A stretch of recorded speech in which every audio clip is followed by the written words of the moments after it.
ہونا تو یہی چاہیے تھا۔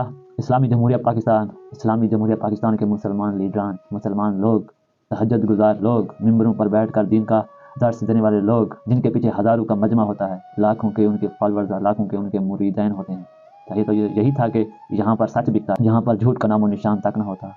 لیکن کتنی ہی بدقسمتی اور کتنی ہی قسم پرسی ہے ہماری یار، کہ ہمیں اب جھوٹ تو بڑی آسانی سے مل جاتا ہے، لیکن سچ کسی بھی قیمت پر سچ نہیں ملے گا آپ کو، چاہے وہ آپ اپنی کتابوں میں دیکھ لو، چاہے وہ آپ اپنے سینوں میں دیکھ لو، چاہے وہ اپنے موبائل میں دیکھ لو، چاہے اپنے خاندان میں دیکھ لو، چاہے اپنی حکومت میں دیکھ لو، آپ کو سچ کہیں نہیں ملے گا۔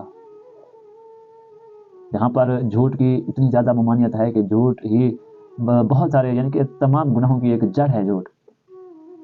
آج ہم جھوٹ کا سہارا لے کر سچ کا قتل کر رہے ہیں، سچ کا نام و نشان تک نہیں ہے۔ ہماری عدالتوں میں جھوٹ بک رہا ہے، سچ کا قتل۔ ہمارے ایوانوں میں جھوٹ بک رہا ہے، سچ کا قتل۔ ہمارے سکولوں میں جھوٹ بک رہا ہے، سچ کا قتل۔